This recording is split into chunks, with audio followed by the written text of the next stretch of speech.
Oi, quinto ano, como é que vocês estão?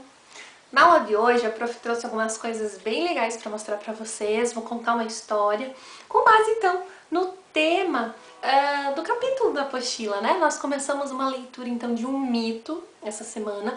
Nós lemos, então, a Caixa de Pandora. A prof explicou para vocês que um mito, então, é uma história criada, inventada para trazer explicações sobre a criação do mundo, sobre a criação das coisas, surgimento, né, das coisas, fenômenos da natureza, como por exemplo as estações do ano, surgimento de planetas, surgimento de sentimentos, enfim. Então, são histórias que foram inventadas para trazer então uma origem, um significado das coisas. Então, talvez as histórias mitológicas mais conhecidas são as histórias que vêm da mitologia grega. Porém, não existe apenas mitologia grega, assim também como existe mitologia egípcia, por exemplo. Então a prof trouxe aqui para mostrar para vocês dois livros que eu gosto bastante, que eu li, assim, quando eu lia em pouquíssimos dias, porque são livros muito legais. E o primeiro deles é da coleção do Percy Jackson, então eu trouxe apenas o primeiro, que é O Ladrão de Raios. Então diz assim, Percy Jackson e os Olimpianos. Esse é o livro 1, O Ladrão de Raios. Então assim, toda a história construída aqui com o personagem é utilizando então de mitologia grega. Então vai aparecer o nome dos personagens, o nome dos deuses, o nome das criaturas da mitologia. E é esse livro aqui, O Ladrão de Raios. E aí existem outros, né? A continuação desse livro aqui, por exemplo. Então tem mais outros. O Mar de Monstros, outros títulos. Enfim.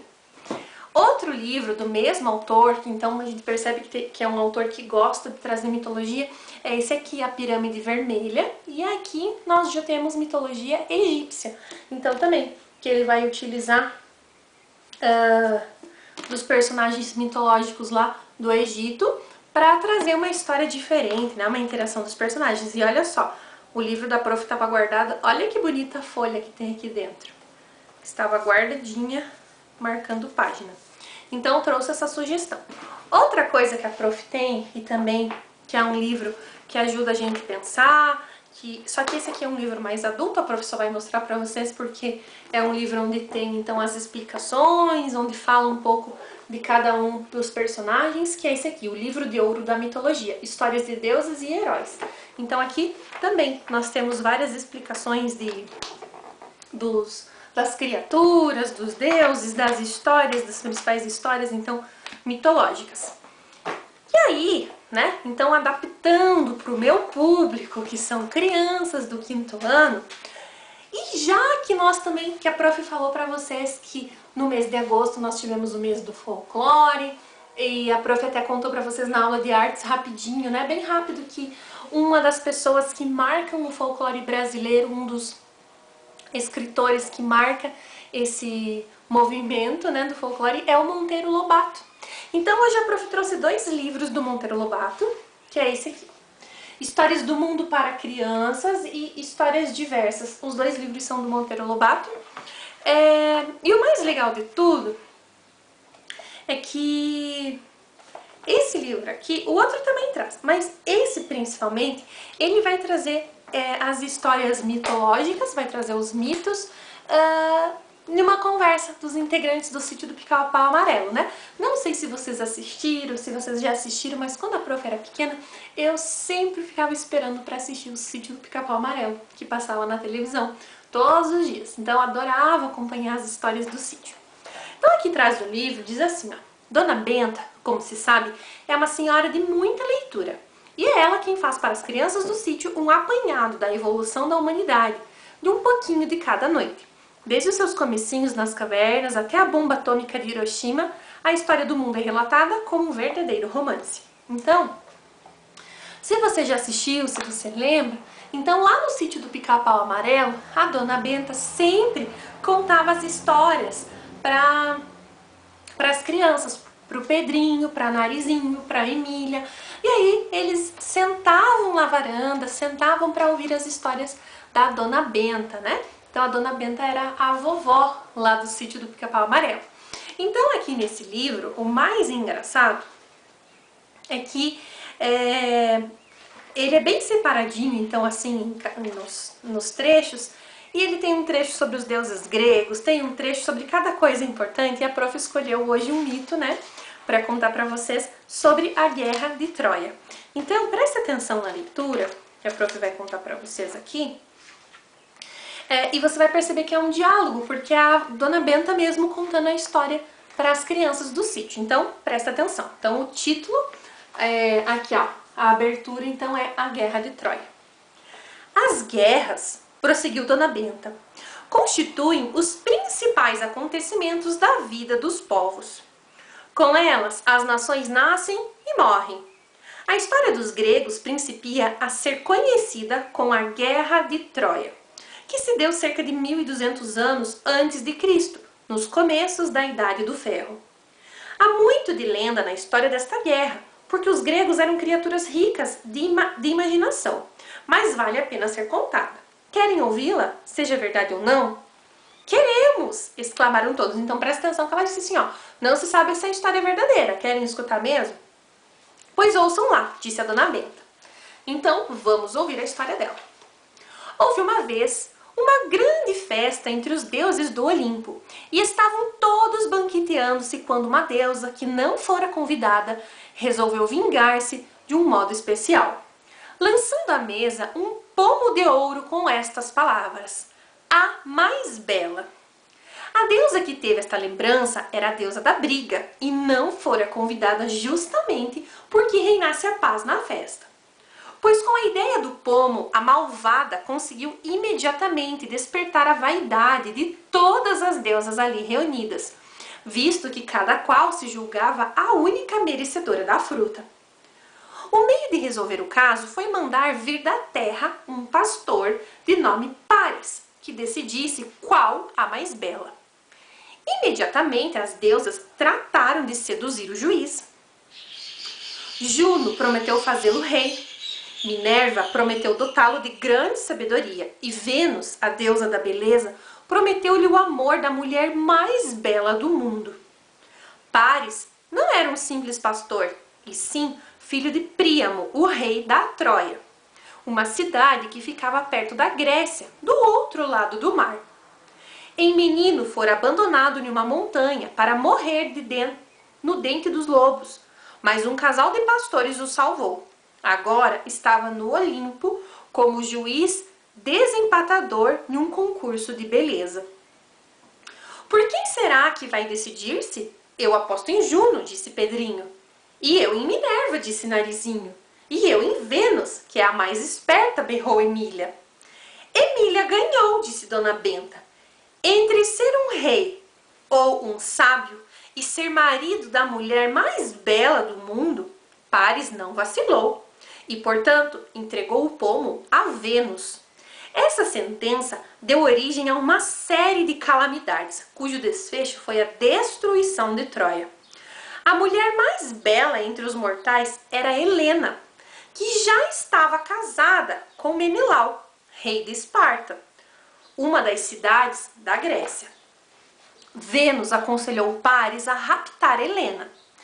Paris foi a Esparta, onde Menelau o recebeu principescamente.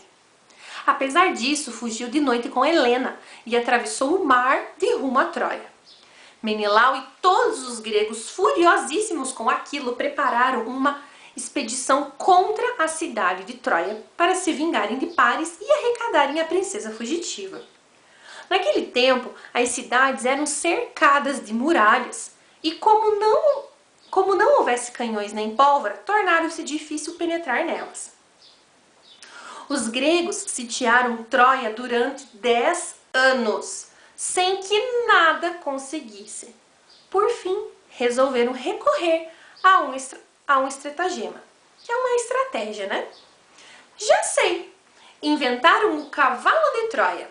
Isso mesmo! Construíram um enorme cavalo de madeira que puseram junto aos muros.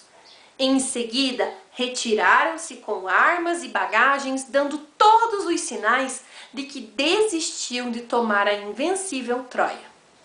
Logo que os gregos desapareceram, os troianos abriram as portas e foram admirar o cavalo. Imediatamente surgiu a ideia de o recolherem dentro da cidade. Um sacerdote de nome Laoconte opôs-se, alegando que o cavalo de nada adiantava na cidade, além de que podia ser um embuste. Os troianos, porém, que estavam ansiosos por ver o cavalo, enfeitando como um troféu de guerra uma das suas praças, não lhe deram ouvidos. Logo depois de Laoconte, com mais 2 filhos, foram enlaçados e asfixiados por 2 enormes serpentes saídas do oceano. O povo viu nisso sinal de que até os deuses estavam danados com ele por não querer o cavalo dentro da cidade, e sem mais vacilações recolheram o animal de pau. Para isso, tiveram de derrubar um pedaço de muralha, então vocês imaginam o tamanho desse cavalo. Tudo correu muito bem, mas à noite uma portinhola na barriga do cavalo se abriu e por ela começaram a sair soldados gregos dos melhores. Saíram e correram a tomar conta das portas. Ao tempo em que isso acontecia, as forças gregas que se haviam retirado principiaram a voltar. Pela manhã, atacaram a cidade. Entraram pela brecha feita para dar passagem ao cavalo e trucidaram todos os seus defensores e habitantes. Depois lançaram fogo às casas e retiraram-se para a Grécia, levando consigo a fugitiva Helena. Agora compreendo a expressão presente de gregos, disse Pedrinho. Quer dizer, presente de inimigo, presente de alguém que não merece confiança. De fato é assim, meu filho. Quem aceita um presente de gregos está perdido. A história minuciosa da guerra entre gregos e troianos encontra-se em 2 poemas de grande fama. Um deles chama-se Ilíada, nome que vem do segundo nome de Troia, Ilion. O outro se chama Odisseia.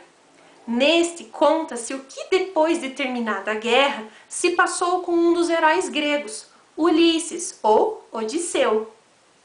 Sabem qual foi o poeta que compôs esses poemas? Camões, gritou a burrinha da Emília. Homero, ensinou Dona Benta. Homero era um rapsodo que andava pelas ruas cantando versos para viver, como fazem hoje os homens do realejo. Além do mais, cego, o coitado. E por isso nunca escreveu os seus poemas. Foram escritos por outras pessoas, que de tanto ouvi-los o guardaram de cor.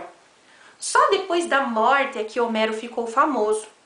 9 cidades gregas passaram a disputar a honra de ter sido o berço do cego, que em vida andava de porta em porta declamando seus poemas em troca de esmolas. Coitado, exclamou o Narizinho, nem teve o gosto de saber que ia ficar célebre. Homero ficou mais que célebre, ficou celebérrimo, como também aconteceu a certo rei de Israel. Dona Benta tomou fôlego e prosseguiu. E aí ela continua então para contar outras histórias. Então veja só o que acontece aqui nessa história, né?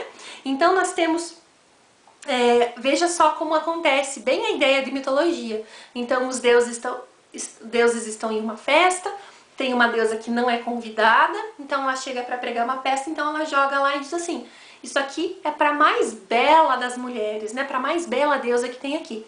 E aí todas elas começam a disputar, né? Quem é a mais bonita? Então, eles pedem que venha uma pessoa da Terra para decidir quem seria a mulher mais bonita. E cada uma oferece alguma coisa a ele, né? Ser rei, ser o mais inteligente ou casar com a mulher mais bonita. E ele escolhe casar com a mulher mais bonita. Então, nessa história o que a gente percebe é que a mulher mais bonita já tinha um marido, ele vai lá raptar, então do grego, né? Dos gregos, ele vai lá, vai raptar a Helena. E aí então começa a guerra de Troia. Então quando os gregos eles vão ficar ao redor de Troia por 10 anos, não conseguem então trazer a Helena, não conseguem, até que eles têm a ideia de construir um grande cavalo, né?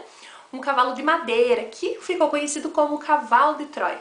Então esse cavalo bem grande, construído, dentro desse cavalo entram muitos soldados, os soldados mais fortes, os melhores soldados entram dentro desse cavalo. e eles deixam o cavalo no portão de Troia e todo o exército restante ele se retira, então dando a entender de que os gregos estavam desistindo, que eles não iam mais então investir contra a Troia. E aí os troianos, achando que eles tinham vencido, né, achando que aquele era um presente da vitória, acabam derrubando algumas das muralhas para conseguir entrar aquele cavalo que era imenso, recolhem o cavalo para dentro lá, então, da cidade, e à noite abre uma portinha na barriga do cavalo e começam a sair todos os soldados que colocam fogo na cidade e acabam então matando todos os habitantes da cidade de Troia, e aí eles resgatam a Helena, né, para levar ela outra vez para os gregos. E aí, então a gente percebe que existe até hoje a expressão, né, presente de grego.